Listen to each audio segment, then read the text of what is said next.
teams are going to be able to move their way on through to the grand finals. They've already been brought down one time before, and they're taking the long, hard road, and the winner is going to move on to face Empire, who will be coming into the grand finals with a one-game advantage.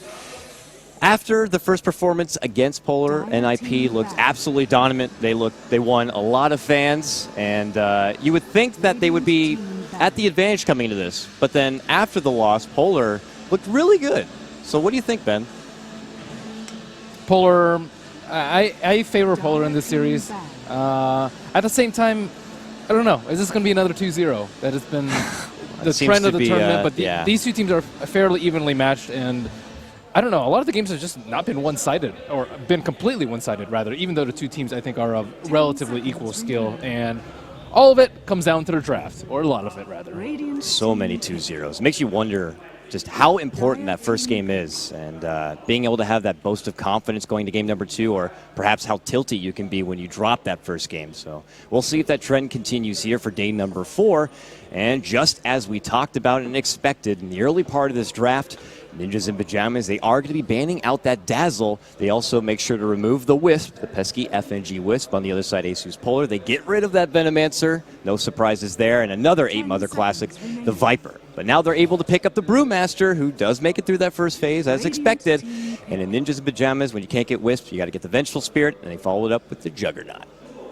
Good old Jug. Era played a mean Jug in this tournament. One of the better ones that I've seen.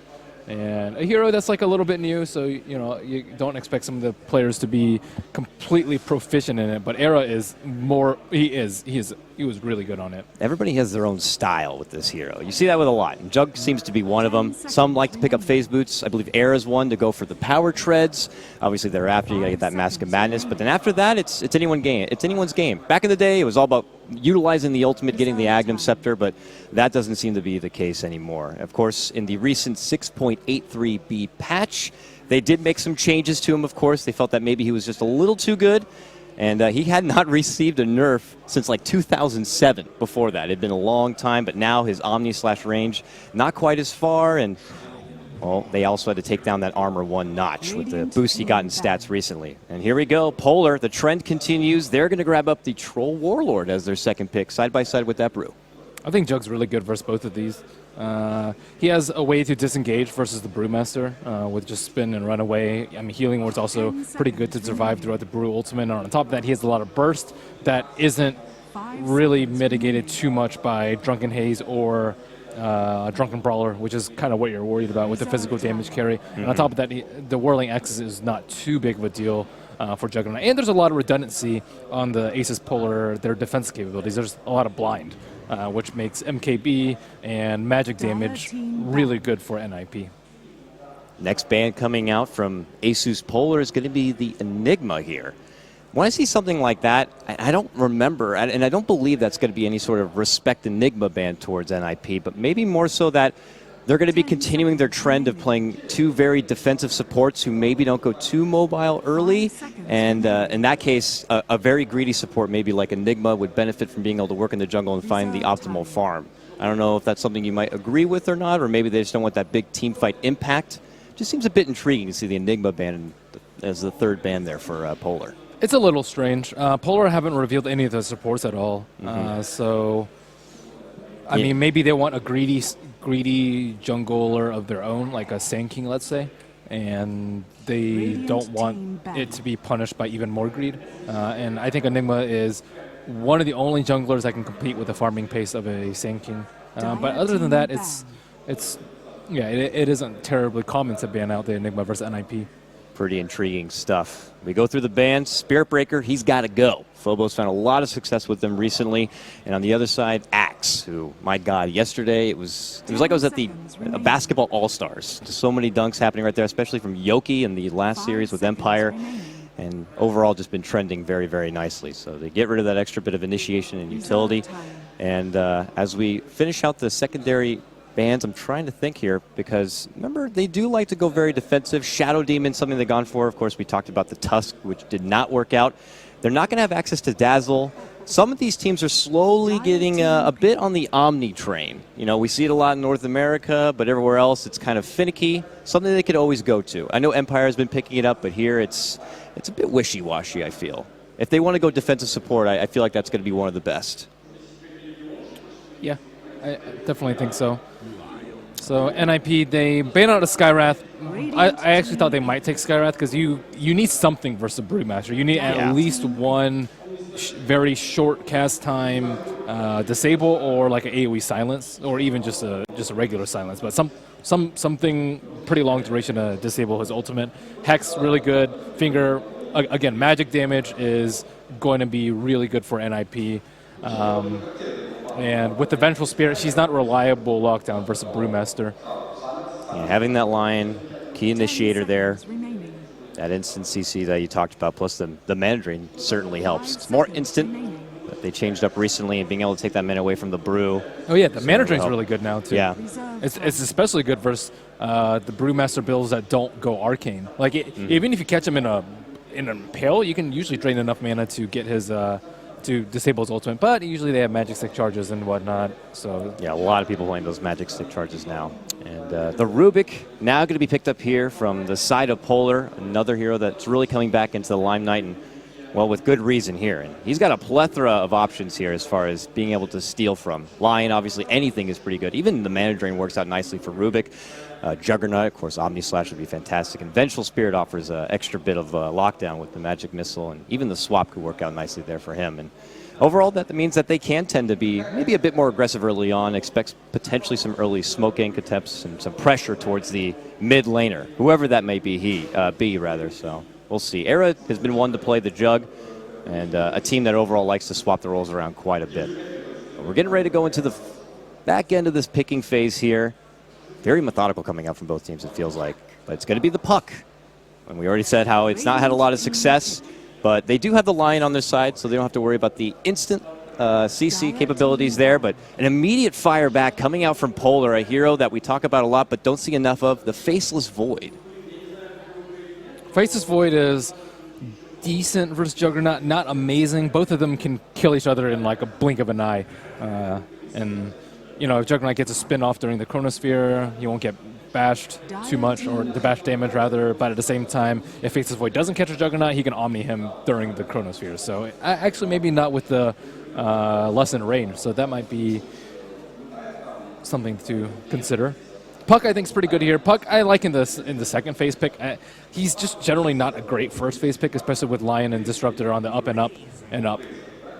Razor is going to be your last pick here for Ninjas in Pajamas. And with that, they bring a little bit of extra that tower sieging and objective gaming, and works out pretty nicely, even against the Brew. You're able to sap up plenty of damage, and Troll Warlord, who's one that's typically looking to get in your face and close the distance. Razor loves that. He loves the kind of man fight style, so I do see a bit of an upper hand there. For Asus Polar's last pick, they're looking for the secondary support. Witch Doctor is probably the one that stands out the most, who has some great synergy with Faceless Void. Yeah, you can't drop the Death Ward right in the middle of the Chrono anymore, but certainly adds a lot. Cask is very potent, and of course, you get the extra bit of sustain with that healing power. That's one of the more common combos with Faceless Void. Yeah, the common combos are what? Skywrath, Witch Doctor, and Sand King, I'd say, to some extent. I don't really think they run Sand King that much. I'm actually surprised we haven't seen a little bit more, but yeah, most likely just the last support for Polar.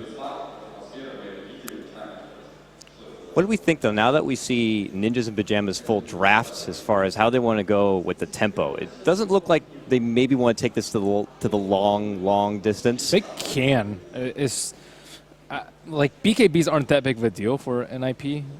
Juggernaut doesn't really need BKB. Razor, he's up against a lot of physical damage, so he doesn't really need one too. I think he needs like a more tanky armor build.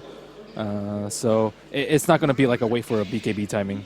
It's going to be the Lich. It hasn't been an F&G grab, and with that you get the extra benefit from the armor. He can actually add a lot from the outside of a Chronosphere, and in these congested battles, Chain Frost certainly can be very, very potent. It's generally better versus a lot of melee heroes.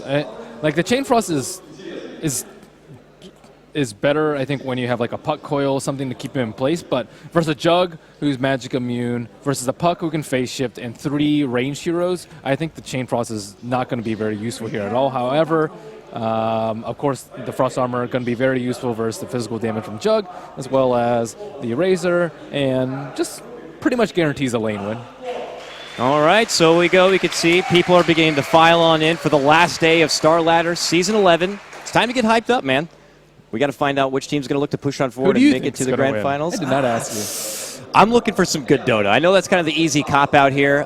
NIP, it looks so dominant. They look so dominant against Polar, but I feel Polar are newly rejuvenated after they were maybe a bit tilted. I know it's a cop-out. So I'm going to say, and we didn't get the chance to do predictions, Merlini, I'm going to be going with the 2-1 for Polar. What about you, man? 2-1 Polar. I think 2-0 Polar. 2-0 Polar?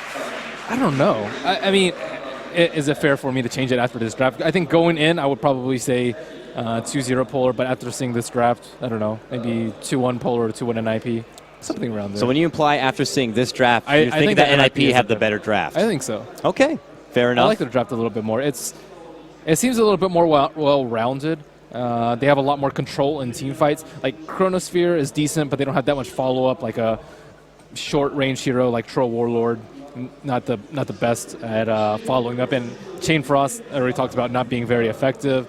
And NIP, they have like good disables for the Brewmaster. They have the Lion and the Puck. They have a lot of physical damage and difficult to kill heroes with the Razor and the Juggernaut. Even if you do catch them in a Chronosphere, they still have the Vengeful swap. And I think their lanes are just slightly better.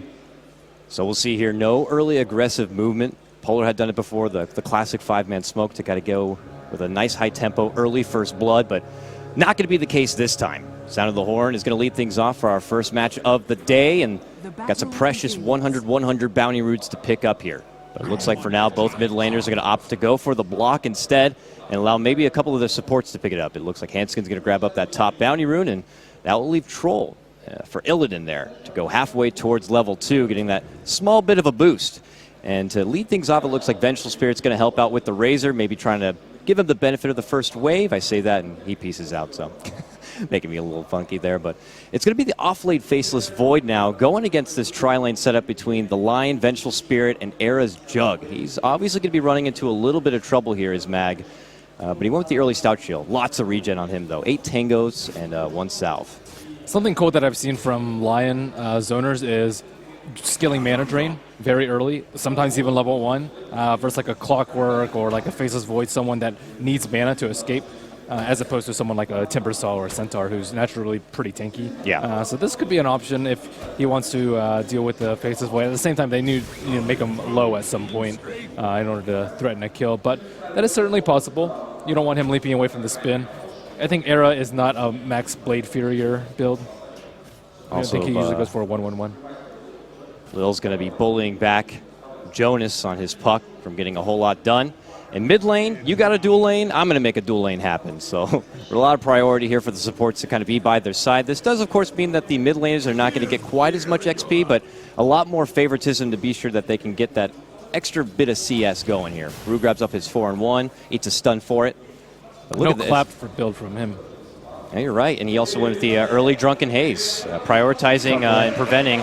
What a way to lead things off, Merlini. First blood happening bottom, and it's going to be Illidan grabbing up right there. Mag's so close to living on, or so close to dying on top. Really close.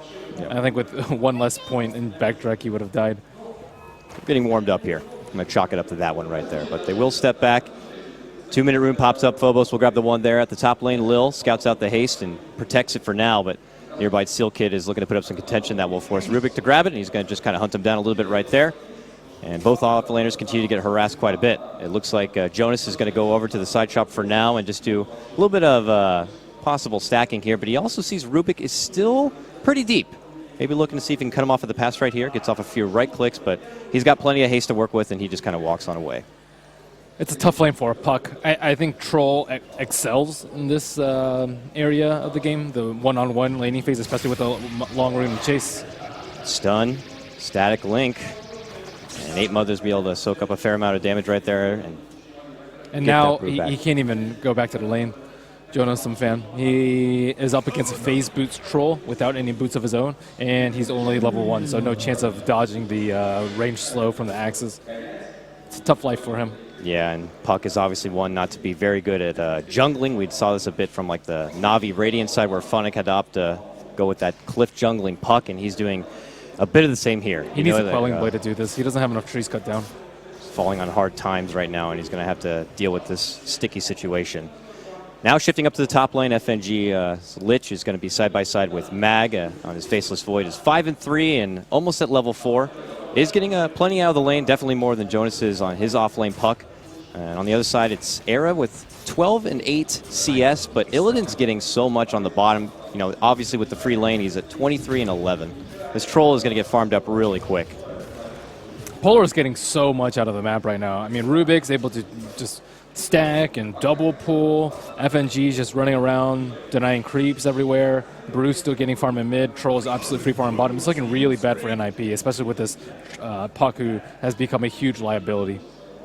4-minute rune comes. 8-Mother shifts towards the top. It's going to be that bounty, leaving Rubik again to grab another rune here on the bottom, which will be the Invis. We'll see if he decides to put that to strong use here. Jonas and Fan didn't even stack. He did pick up the Quelling Blade, but I mean, without stacking that camp, you don't really have another camp to turn to very easily. Looks like a bit of a congregation towards the mid lane. Lil had grabbed up that Invis. He's going to go right behind. They're waiting for the right opportunity. I think this is a kill. It's going to be rough, but there goes the move on to Phobos, and they're going to maybe move it right back at him. 8-Mother gets tossed back, but he's still soaked up a fair amount of damage, and he's going to put that attention towards the Rubik. Lil could be in trouble. Orb forward, and Jonas may have been struggling quite a bit, but he gets a kill there. 8-Mother, though, is not going to walk away scot-free. He goes down in exchange, a 1-for-1 trade. And it's great in all killing the Brewmaster, but there's so many heroes that you have to worry about, and Polar is winning all 3 lanes pretty hard, I'd say. Look at Jug's CS compared to Mag's. It's actually only 6 CS above, which is really low 5 minutes in. Yeah, and Mag knows that he's got plenty of space to work with now, so he tries to move on forward and get that bit of CS, but here comes Hanskin. Get the hell back, Mag. You're not going to get any Look sort at of Illidan CS here. sieging bottom tower already with Battle Trance. Really, just no contention. This is like a dream come true for your core Scythe laner. Looks like Illidan is going to, an HOD stacking build. They have better late game than NIP, with Faces Void Troll and Brewmaster are able to do a lot of heavy lifting, and Puck is... I mean, that was a nice orb, and he's doing a decent job recovering Mag. Yep, he's in trouble. They're spinning on him. Era, the stun's going to be there. Mag does get the time walk off. Is going to be good for now, and obviously going to be walking away with just about 30 life. Close, but no cigar. Mag will have to truck himself back to base, though, to heal on up. Mag's not even that scared. He went for the Gloves of Haste as opposed to a Belt of Strength, because he's not even worried about dying from 100 to 0. He could also be going for a Midas, but generally we see Treads first. Showing a lot of confidence in his off-lane experience for now. And just to go back towards Illidan and his troll going with the Helm of the Dominator, you know, that was buffed up recently. As anything you dominate gets an extra 250 bonus. And we've been seeing a couple of trolls pick up that Alpha Wolf, and that Alpha Wolf with that extra bit of life certainly has a lot of durability to add a lot of damage for a long duration in these potential long skirmishes. Their team needs a lot of farm, and it's similar to the Drow game from yesterday. They maximize the use out of the map by having one person do Ancients that normally wouldn't be able to do Ancients that early with a Helm of Dominator. So they need Pana to farm his Blink and, you know, get a Vlad's after Faces Void to get his items up in a Troll Warlord. And, you know, all of them occupying the same jungle and the same lanes is just not the best use of the map in general. And you can see FNG already stacking up the Ancients without even the help of the HOD creep. Mid lane, though, they're making him go. 8-Mother could be in trouble. Gets out the link onto the bear, which will persist, but he's already eating so much damage, he has to step himself up to the high ground here. We'll see if Brew looks to make the pull back. The Immolation Burn continues. Razor gets bullied out of that mid lane, and will have to walk himself back to base. But the lane dominance seems to continue here. What do you feel like is going to have to be the turning point for NIP? I mean, Puck is obviously going to be a bit off from being able to get any sort of reasonably timed Blink Dagger. Lion 6, Jug 6, and Puck 6. They have really strong ultimates, and with Brew using his first... Hanskin taking a lot of right-click on top. They try to make a move forward, and now Hanskin's getting hit pretty hard. Even the Troll Summoner is getting in on the action right now to get him to go the hell away. But they can hit while Brew's ult is still down. and take a couple of kills. Jug is like a couple of creeps away from 6. So, I mean, they're not that far behind. Certainly the laning phase did not work out for them. Wow. Wow. FNG simply walks forward with the benefit of that ward and just nukes him from the low ground. How unfortunate there for Lion. And he just walks away with an easy, breezy kill right there. Well, the puck will get the ward in the end. Yeah, obviously now the tell that there's vision up on that high ground, but it's a sad way to find out that there's a ward on the high ground. So now he has to step on back. FNG gets a lot out of it there on his Lich. Now level 6. He's got the Chain Frost at the ready. Even Polar supports are just leagues beyond the side of NIP in this early game. I mean, Lil is just free farming the bottom lane, trying to get his level 6. Illidan is occupying the jungle, and overall, Polar being very, very efficient. In the meantime, you still have Lich just denying. There's that Alpha Wolf. Illidan's able to easily chop down any Here they sort go. of Smoke, neutrals. Seal Kid, Handskin, walking around. Feeling like a... Can they even kill a troll? I suppose so, if they find him alone. Looks like for now they have their crosshairs on an easier target, the Rubik. We'll see. Rubik's not that... He's not that easy of a kill because he's right under the tower, and he's not that important. FNG does not have a TP, though, like he traditionally would. We'll see if any other rotations come. Actually, we get 2 of them there. Telekinesis, his Handskin's already very weak. He just gets dropped immediately from Illidan like it was nothing. And that's it. That was a hopeful attempt there from NIP to try to recover from a struggling early game. And it's still Polar who continues to succeed, and they want more. Oh, the Chrono right in front. He sidesteps it for now. Vengeful, though, still zoned back, and we'll be moving forward. Mag. That's awkward. Going to be not catching that one. And all the meanwhile, Brew does take down 8-Mother in that mid lane during that engagement. 5-1 now. Polar continue to find so much success.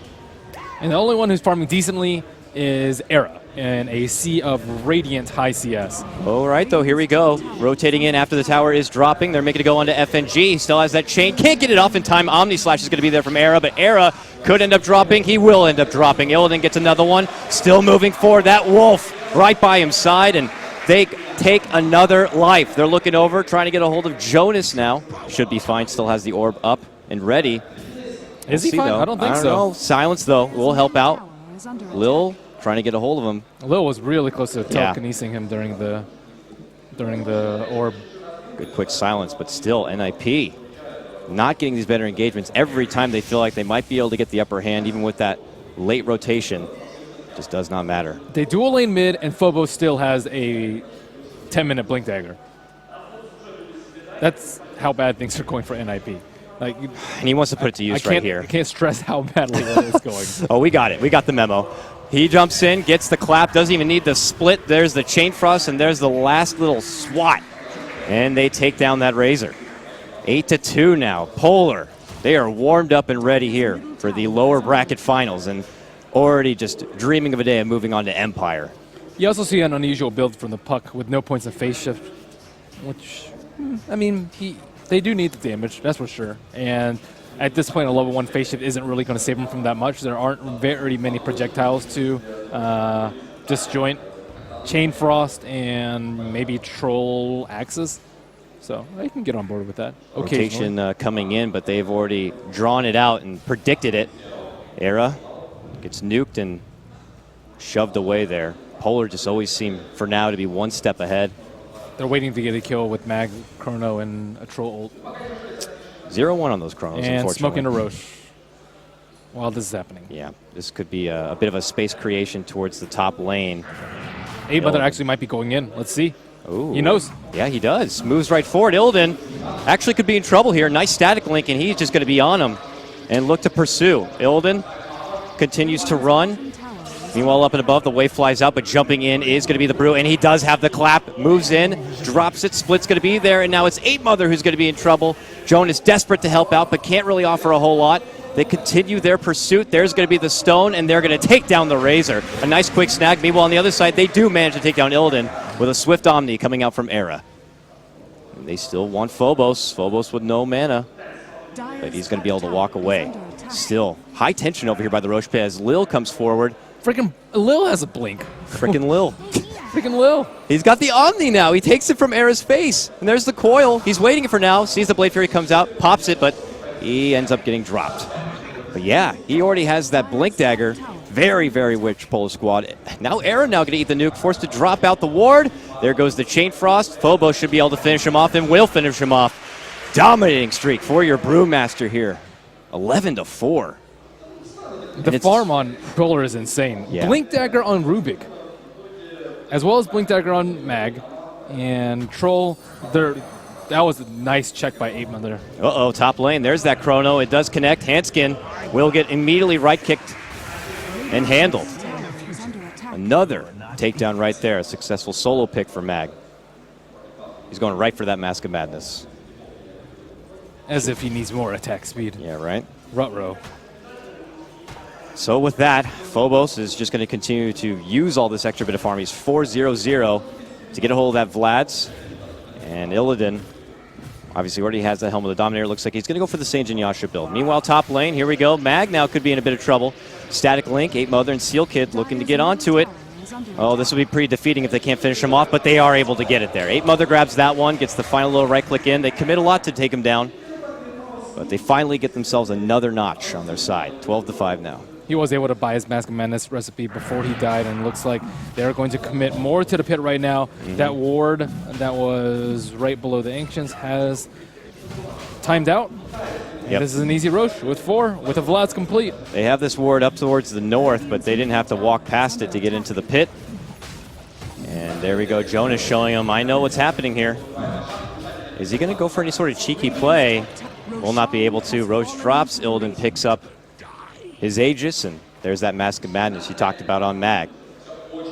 Polar still just looking so strong here in the first game. The only one with items is Jug. Jug has a Mask of Madness and treads, but everyone else still pretty broke. The Puck's actually made a decent recovery. He might get his Blink Dagger at a decent clipping.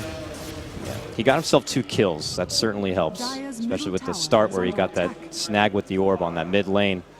Helps him recover because it was a rough time for him in that off lane. And now, Illidan, after they've already taken down successfully that bottom tier 1 tower, they want to add some pressure towards the mid, and all the meanwhile, NIP are scouting out the bottom situation here. Lil is nearby, but he does have that Blink Dagger. Even getting a hold of a Rubik becomes a bit more difficult, but they're ready to swarm here. Looking to come in from behind, you can see smoked up is going to be Seal Kid. If he waves behind the tower, they will have vision, and that Blink will be disabled. We'll see if they look to go and converge right onto the support. But they have no creeps, they have to wait. And all the meanwhile, they easily took down that mid-tier 1 tower. Taken out rather efficiently. Looks like they will clear out the creep wave on bottom, and now the siege begins. And Lil quickly snags that orb, blinks, and TP's home. And it looks like they're just going to hand NIP over this tier 1 tower. They're already just getting so much everywhere else. They'd already taken down and traded an objective on the mid lane, and they're going to get even another one here at the top.